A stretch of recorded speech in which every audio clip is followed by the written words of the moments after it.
Good afternoon, everyone, especially to you, ma'am. My name is Lailani D. Santos from ABPD 3C. So, my topic for today is about the role of education system and critical thinking. So, critical thinking enables individuals to examine different perspectives, evaluate evidence, and make informed decisions. Education plays a crucial role in fostering critical thinking skills as it provides a foundation for individuals to develop and enhance these skills.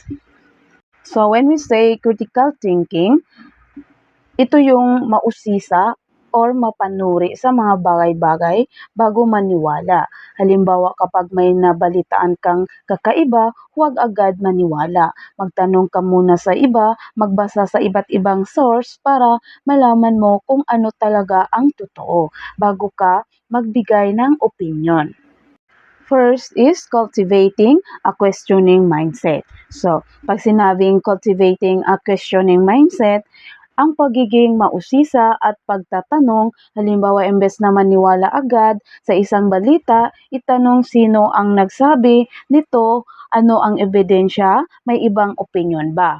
So, number 2 is teaching research skills. So, ito ay ang kakayahang maghanap at suriin ang impormasyon mula sa iba't ibang pinagkukunan ng produkto. Halimbawa, bago bumili ng produkto, basahin ang mga review mula sa iba't ibang website at i-compare ang presyo sa iba pang tindahan. So, number 3 is encouraging collaboration. So, ito ay ang pagtatalakay at pagbahagi ng idea sa iba ay nakakatulong sa pagbuo ng mas malalim na pag-uunawa. Halimbawa, pag usapan ang isang problema sa isang grupo at makinig sa iba't ibang opinyon ng iba para madali malutas ang problema.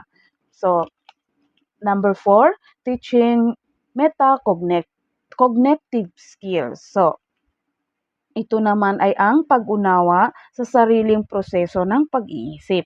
Ay mahalaga para masuri ang sariling pag-iisip at mapabuti pa ito. Halimbawa, pagkatapos mag-aral, tanungin ang sarili, ano ang natutunan ko, ano ang mahirap intindihin, paano ko mapabuti ang aking pag-aaral. Next is the role of education system to foster empathy. So, empathy is the ability to understand and share the feelings of another person, involving both cognitive understanding and emotional resonance, and can be shown through action and words. So, pag sinabing empathy, ay ang kakayahang damhin at unawain ang nararamdaman ng iba. Halimbawa, kapag umiiyak ang kaibigan mo dahil sa problema, nakikinig ka at pinaparamdam mo sa kanya na naiintindihan mo siya. So, check this stage to acknowledge the words empathy. So, stage 1 is ignorance. So, unconscious inability, unaware of the needs for skills and lack ability. So, pag sinabing ignorance, hindi pa alam ang kahalagahan ng empathy at wala pang kakayahan para bang hindi mo pa naiisip na kailangan mo itong matutunan. Halimbawa, isang bata na nanunukso ng kapwa dahil hindi niya naiintindihan ng nararamdaman nito. Stage 2, recognition. So, conscious inability, aware of the need for skills and lack ability. So, nalaman na ang kahalagahan ng empathy pero kulang pa rin sa kakayahan. Alam mong dapat kang maging maunawain pero hindi mo pa alam kung paano. Halimbawa, isa kang estudyante na gustong tumulong sa kapwa ngunit hindi alam kung paano ipakita ang pakikiramay. Stage 3, awareness. So, conscious ability, able to use the skill but only with intentional effort.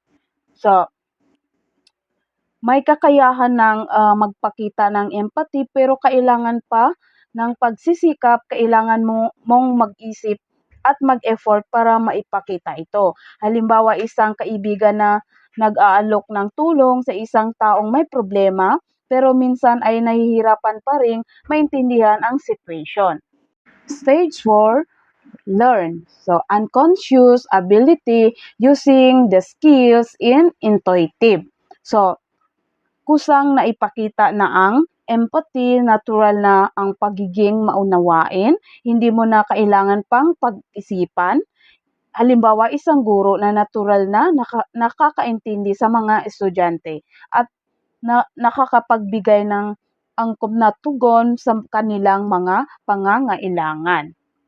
Next, the education system can foster empathy by incorporating social emotional learning or SEL programs promoting diverse perspective through literature and arts, encouraging community service, and modeling empathetic behavior by educator, ultimately cultivating a more compassionate and understanding society.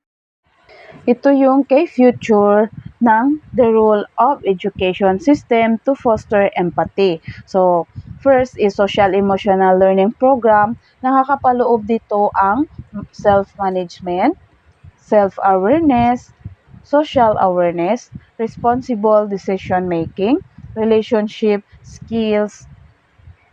Second is role modeling by educator.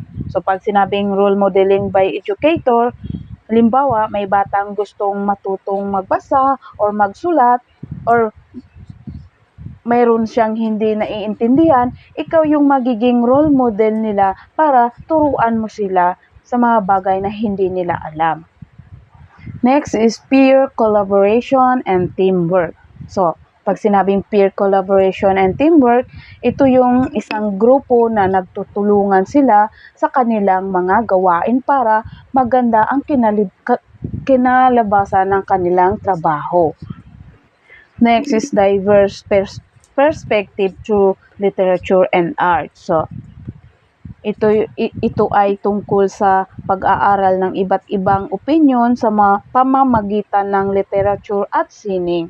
Halimbawa, ang pagbasa ng mga aklat na may iba't ibang tema at kultura o ang pagtingin sa mga likhaing sining mula sa iba't ibang lugar.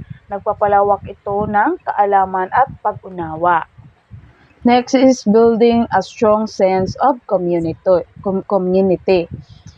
Ito ay nagpapakita ng pagbuo ng matibay na samahan para magkaroon ng magandang relasyon sa kapwa.